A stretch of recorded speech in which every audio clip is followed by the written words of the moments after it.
Hello students, last time हम reflection through curve surface पढ़ रहे थे। आज हम उसके कुछ न्यूमेरिकल्स और आगे ट्राई करते हैं। फर्स्ट केस, एक है तुम्हारे पास कुछ सरफेस दिया हुआ है, ये फ्लैट सरफेस है और यहाँ पे कर्व सरफेस है। एक रे आ रहा है at an angle 45 degree with the normal. हमें फाइनल इमेज लोकेशन फाइंड करना है और इसका रिफ्रैक्टिव इंडेक्स दिया हुआ है √2। कैसे करेंगे? पहले स्नेल्स लॉ अप्लाई करो। 1 sin 45 is equal to √2 sin theta. तो इसके अंदर तुम्हारे पास कितना एंगल फॉर्म होगा ये निकालो। यहां से sin थीटा का वैल्यू आएगा कितना, 1/2 या थीटा आ गया 30 डिग्री। तो ये रे नॉर्मल के साथ 30 डिग्री एंगल फॉर्म करके जाएगा। अगर ये 30 है, देखो ये 60 है,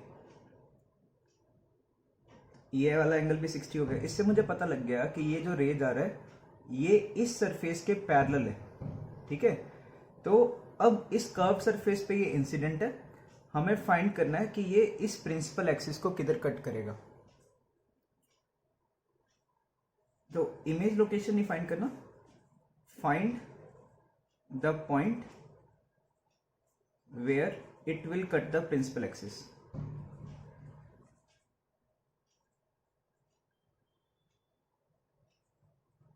ये हमें फाइंड करना। तो इस कर्व सरफेस के लिए देखो, ये रेज ना पैरेलल आ रही है प्रिंसिपल एक्सिस के लिए। तो इसको तो क्या लगेगा कि भाई कहां से आ रहा है ऑब्जेक्ट, जैसे इन्फिनिटी से आ रहा है। तो इस सरफेस के लिए अब हम ट्राई करते हैं। मान लो इसका रेडियस ऑफ कर्वेचर है r, ठीक है। तो कहां से रेज आ कहां से रही है, μ1 इज √2। रेज जा किस में रही है, 3/2 पे। ऑब्जेक्ट पोजीशन -∞ और रेडियस ऑफ कर्वेचर है वो +r है। तो क्या इक्वेशन लिखोगे, μ2/v मतलब 3/2v माइनस μ1/∞, ये तो 0 हो गया, μ2 माइनस μ1/r। तो यहां से सॉल्व कर लेना, तुम्हारे पास v का वैल्यू आ जाएगा।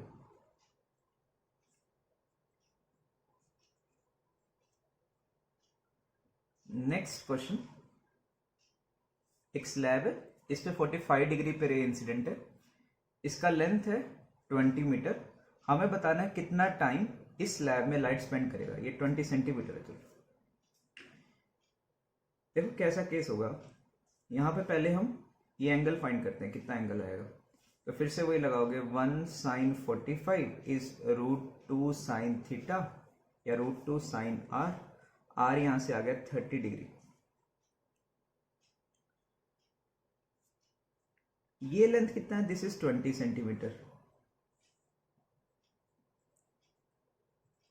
ये A to B, ये लेंथ कितना आएगा। तो तुम क्या करना, यहाँ पे तुम यूज करना cos 30। cos 30 is base, it is 0.2 metres में ले रहा हूं बाय AB। तो AB कितना आ गया मेरे पास, AB इज 0.4 बाय, ये cos 30 होता है √3/2, तो ये आ गया 0.4/√3। इस मीडियम में लाइट का स्पीड कितना होगा, इट इज c/μ। तो 3 × 10⁸ मीटर पर सेकेंड बाय μ, दैट इज √2। तो कितना टाइम स्पेंड करेगा, लाइट ने ये पाथ ट्रेवल किया बाय ये स्पीड जो इस मीडियम में, कितना पाथ ट्रेवल किया, 0.4/√3 अपॉन इस मीडियम में स्पीड कितना है, 3 × 10⁸/√2। ये तुम्हारा आंसर है। Next question, find diameter of light spot formed on the sheet. एक क्या क्वेश्चन है, पैरेलल बीम इस स्लैब पे इंसिडेंट है, paraxial beam of diameter d is incident, ठीक है, ऑन ग्लास हेमिस्फीयर।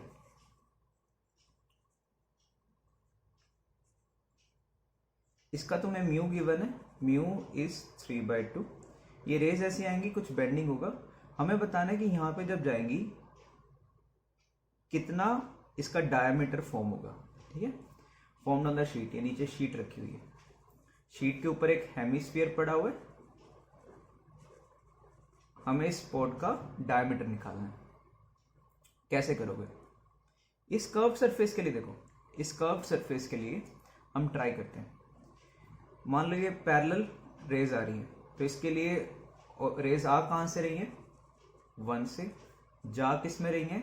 ग्लास में। ऑब्जेक्ट कहाँ पे रखा हुआ है? -∞। रेडियस ऑफ कर्वेचर है +r। तो हम ऐसे करके इसमें v का वैल्यू फाइंड करेंगे। कितना हो गया? 3/2v minus 1/-∞ is equal to 3/2। Rays ऐसे आ रही है ना, तो ये इंसिडेंट मीडियम है, इस साइड के डिस्टेंसेस नेगेटिव, इधर के डिस्टेंसेस पॉजिटिव लेने हैं, तो r पॉजिटिव होगा। तो 3/2v is equal to 1/2r। यहां से v कितना आ गया तुम्हारे पास? 3r। तो हो क्या रहा होगा? यहां से रेज आए, पैरेलल रेज है, ये कहां पे मीट करने वाले थे? ये 3r पे मीट करने वाले थे।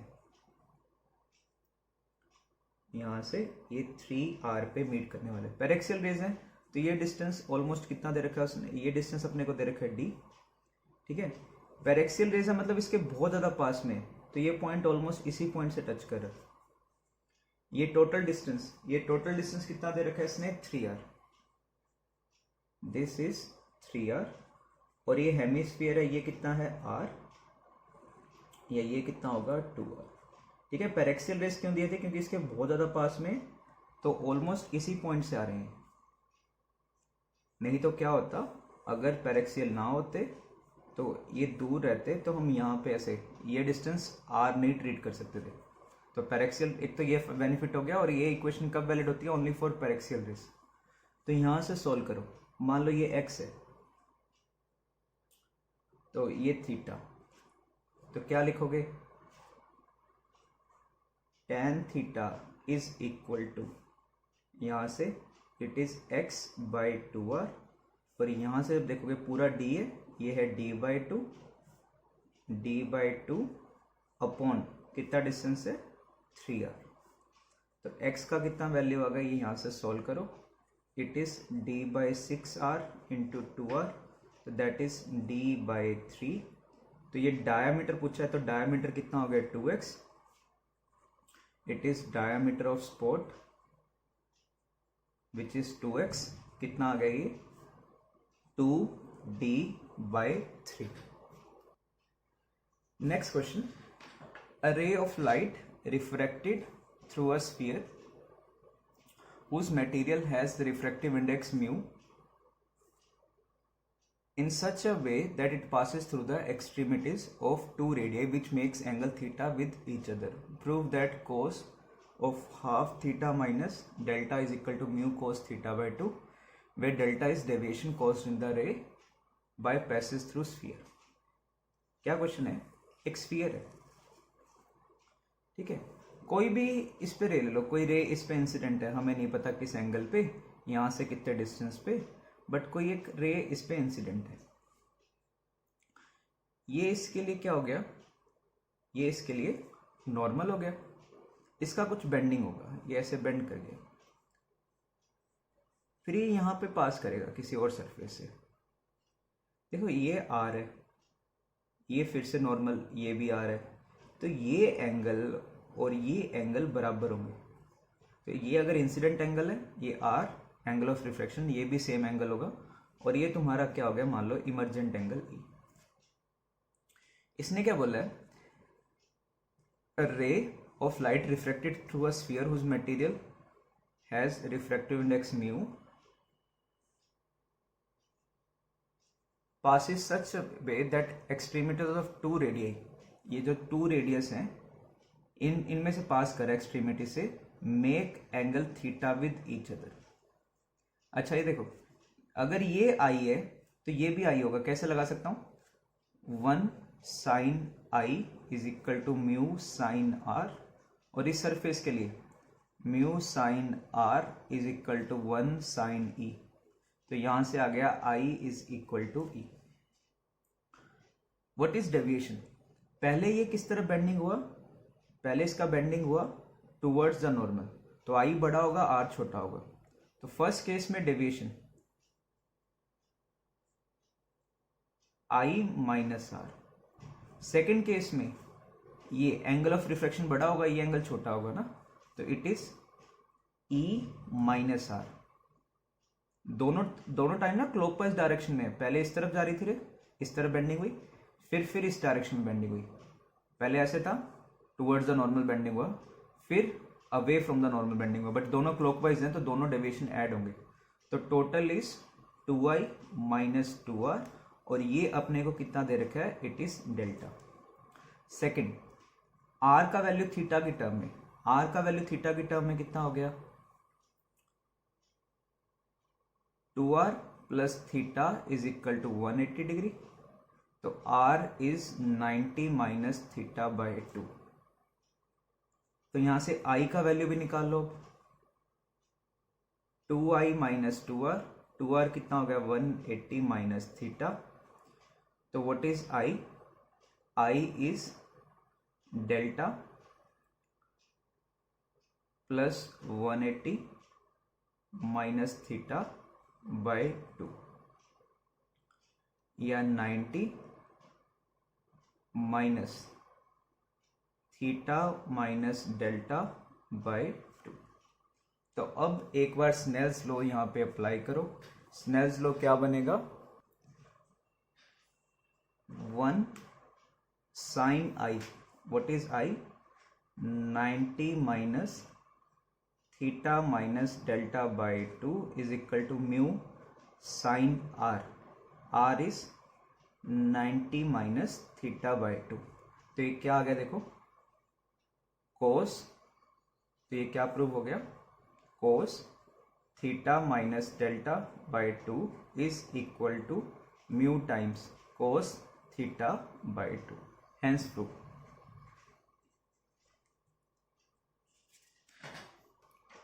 नेक्स्ट हमें फाइंड करना है, ये एक रिफ्लेक्टिंग सरफेस दी हुई है, यहाँ पे ऑब्जेक्ट रखा हुआ है, हमें फाइंड करना है जो इमेज फॉर्म्ड होगा वो रियल होगा या वर्चुअल होगा। कैसे ट्राई करें, मैंने तुम्हें कैसे सिखाया था, डायरेक्टली फॉर्मूला लगा दिया करो और उससे फिर साइन चेक कर लिया करो। रिफ्लेक्शन में रियल इमेज v अगर पॉजिटिव हो, पीछे की तरफ रिफ्लेक्टेड रेज मीट करते हैं, ठीक है, तो v अगर पॉजिटिव हो रियल इमेज फॉर रिफ्रैक्शन, और v अगर नेगेटिव हो तो वो वर्चुअल इमेज होता है। मिरर और इसमें यही फर्क होता है, रिफ्लेक्शन और रिफ्रैक्शन में ये डिफरेंस आता है। तो एक बार लगाते हैं, रेस μ2, रेस जा कहां पे रही है, म्यू में, आ कहां से रही है 1 से, ठीक है, μ2 by v minus μ1 by u is equal to μ2 minus μ1 by r। और इस केस में तुम्हारा अगर रियल ऑब्जेक्ट है तो u क्या है, नेगेटिव है, तो अपने को v निकालना है। तो v ट्राई करोगे तो यहां से क्या आ जाएगा, इट इज u तुम्हारा नेगेटिव है, तो चाहे साइन पहले फिल कर लो चाहे बाद में फिल कर लो, जैसे भी तुम्हारा मन करे, या मान लो ये x डिस्टेंस पे रखा हुआ है तो u इज माइनस एक्स। तो ये क्या बन गया, म्यू माइनस 1, आर भी इस केस में नेगेटिव है, mu minus 1 by minus r, और ये इधर जाके माइनस 1 बाय एक्स। देखो म्यू 1 से बड़ा होता है तो ये टर्म तो पॉजिटिव होगा, ये टर्म नेगेटिव है, नेगेटिव माइनस समथिंग, तो ओवरऑल जो v आएगा v विल बी नेगेटिव। तो मतलब कैसा इमेज होगा, image will be virtual image. ऐसे यहां पे चेक करो, μ2 by v minus μ1 by u, u इस केस में प्लस x है, is equal to μ2 minus μ1 by r, r is negative. तो mu by v is equal to 1 by x minus mu minus 1 by r। अब देखो ये positive भी हो सकता है नेगेटिव हो सकता है, ये इस वैल्यू पे डिपेंड करेगा। तो ये दोनों पॉजिटिव और नेगेटिव दोनों हो सकते हैं, तो v can be positive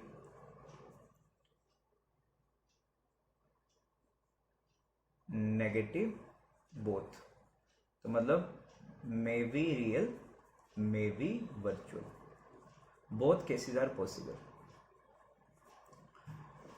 next case, इसमें ट्राई करना है तुम्हें। कैसे ट्राई करोगे?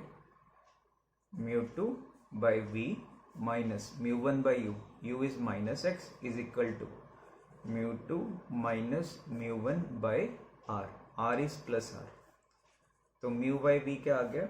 Mu minus 1 by r minus 1 by x. तो ये पॉजिटिव भी हो सकता है नेगेटिव भी हो सकता है, ये टर्म पॉजिटिव है ये पॉजिटिव है, उनका सब्ट्रैक्शन, तो v मे बी पॉजिटिव और नेगेटिव, तो v मे बी रियल और वर्चुअल बोथ। ये लास्ट केस है, इसमें mu by v minus mu one by u, u is plus x is equal to mu two minus mu one by r, तो mu by v is equal to mu minus 1 by r plus 1 by x, तो v इसमें positive ही आएगा, तो v positive मतलब कैसी image होगी? v will be real. तो कभी भी हमारे पास ऐसे केसेस आए कि तुम्हें चेक करना हो कि रियल इमेज है वर्चुअल इमेज है, क्या करा करो? इस फॉर्मूला से ही करा करो। नेक्स्ट क्वेश्चन क्या दिया हुआ है? A hollow sphere of glass of refractive index mu has a small mark. ठीक है, एक होलो स्फीयर है ऑफ रिफ्रैक्टिव इंडेक्स म्यू, उसके ऊपर ना एक मार्क है, ये और जहां पे मैंने लिखा हुआ है, on its interior surface which is observed from a point outside the sphere. The inner cavity is concentric with external surface and thickness of glass is everywhere equal to the radius of inner surface. ये जो thickness है, मान लो inner surface का radius आ रहा है तो ये thickness भी आ रही है। Prove that mark will appear nearer than it really is by a distance of a. अगर मैं इस साइड से देखूं तो ये मार्क मुझे कुछ पास दिखाई देगा, कितना पास दिखाई देगा वो ये डिस्टेंस बता रखा है। ट्राई करो। पहले इस सरफेस का इस ऑब्जेक्ट का रेज इधर की तरफ जाएंगे, तो कौन सा साइड रियल लेना है? ये वाला साइड पॉजिटिव, ये वाला साइड नेगेटिव। तो फर्स्ट सरफेस के लिए mu two is mu, rays mu में जा रही है, आ कहां से रही है? 1 में। ऑब्जेक्ट डिस्टेंस यहां से कितना डिस्टेंस पीछे? 2r, और रेडियस इसका है -r, v हमें फाइंड करना है। म्यू टू बाई वी, ये पहली इमेज है, ठीक है, minus mu one by u, u is -2r is equal to mu two minus v one by ए।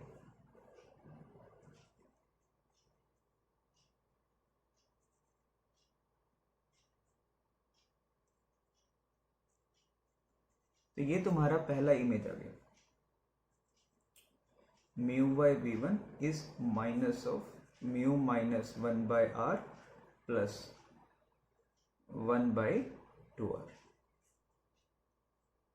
ये अगर एलसीएम लेना है, यहाँ से एलसीएम लो, ये कितना आ गया तुम्हारे पास? 2 म्यू माइनस 1 बाई 2r। ये माइनस साइन क्या इंडिकेट कर रहा है? कि सेम डायरेक्शन में फॉर्म हुआ होगा। ये नेक्स्ट सरफेस के लिए जो तुम्हारे पास ये रेज गई होंगी, कुछ ऐसा कुछ केस आया होगा, इस तरफ कुछ, ये पीछे की तरफ ही मीट कर रही होंगी। यहां से हमें डिस्टेंस दे रखा है, ये उसका मैग्नीट्यूड है, ये माइनस साइन का इंडिकेट कर रहा है किसी साइड। इस सरफेस के लिए ऑब्जेक्ट का काम करेगा, तो इसका जो ऑब्जेक्ट डिस्टेंस है एक -r और ऐड हो जाएगा, -r और ये -e। तो यहाँ पे जैसे v1 का क्या वैल्यू आ रहा है?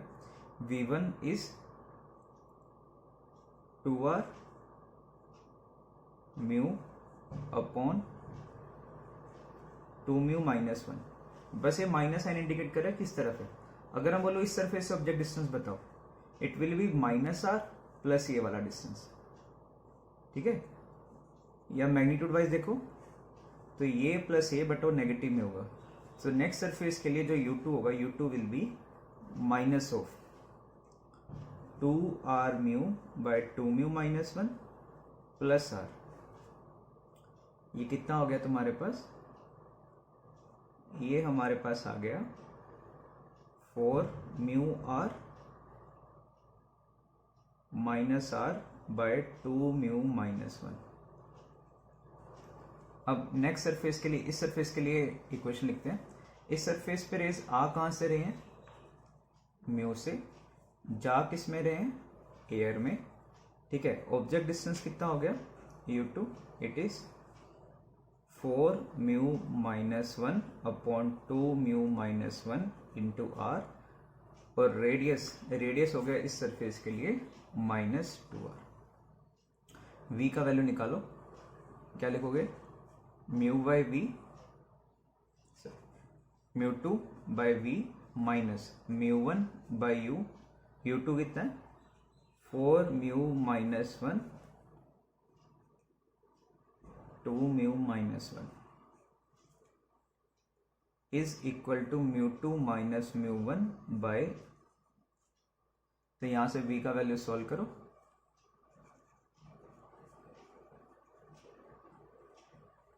कितना हो गया ये?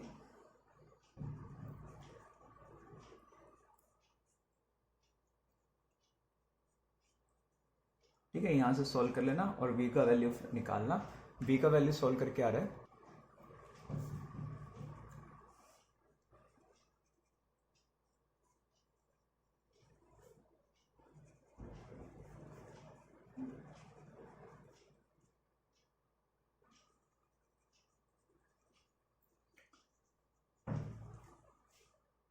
तो यहां से अपना v का वैल्यू आ जाएगा।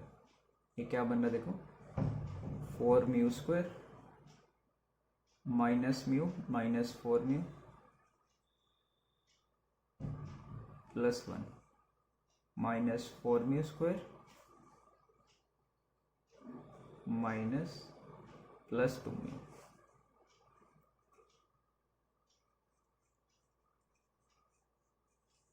तो v is equal to 4 mu minus 1 into 2r upon 1 minus 3 mu. इसकी तुम्हारी मर्जी है कि इसको पॉजिटिव ट्रीट करना है या नेगेटिव ट्रीट करना है, या इसको अगर नेगेटिव करना है तो नेगेटिव भी कर सकते हो, वो तुम्हारी मर्जी है। अगर पॉजिटिव ट्रीट करना तो इधर की तरफ आएगा v का वैल्यू। तो इस पॉइंट से कितना डिस्टेंस शिफ्ट हो चुका है? It is v plus 2r plus r। तो यहां से कितना शिफ्टेड है? It is 2r plus r plus v। और अगर v तुम नेगेटिव लेते हो फिर यहां से शिफ्ट देखना। तो अगर मैं लिखता हूं, इसी को पॉजिटिव ट्रीट करता हूं, तो डिस्टेंस मैं लिखूंगा distance is equal to v plus 3r। ये शिफ्ट आ गया इमेज और ऑब्जेक्ट में, ये v प्लस 3r। और अगर मैं इसको लिखता हूं नेगेटिव करके, जैसे इस तरीके से अगर लिखता हूं, तो इसमें मैं मतलब इमेज इस साइड एज्यूम कर रहा हूं, ये उसका मैग्नीट्यूड है, ये डिस्टेंस का यहां से। ठीक है, तो इस केस में सिर्फ ये डिस्टेंस कितना बचेगा? ये है तुम्हारा 3r, ये है v का मैग्नीट्यूड, ये डिस्टेंस तुम्हें निकालना है। तो वैसे ज़्यादा इजी रहता है कि इसे पॉजिटिव ट्रीट कर लो। अगर तुम सिर्फ इस चीज़ को मैग्नीट्यूड लेके करते हो, जैसे v इज माइनस 4 सेंटीमीटर, तो तुम तो डिस्टेंस यहाँ से 4 है, ये डिस्टेंस निकालोगे, तो उस केस में तुम्हें डिस्टेंस लिखना पड़ेगा, इट इज, ये हो गया 3r, ये v का मैग्नीट्यूड, और ये तुम्हारे पास आ जाएगा, तो 3r minus magnitude of v। फिर ऐसे लिखना, बात एक ही पड़ेगी, this is magnitude of v। तो यहां से मैं सोल्व कर रहा हूं, कितना आ गया तुम्हारे पास? 4 mu minus 1 upon 1 minus 3 mu into 2r plus 3r। ये सोल्व करना, तुम्हारा आंसर मैच कर जाएगा। तो कितना आ गया? 8 mu minus 2 plus 3 minus 9 mu. तो कितना आ गया तुम्हारे पास? 1 minus mu upon 1 minus 3 mu into r, या mu minus 1 upon 3 mu minus 1 into r. ये हमारा आंसर है।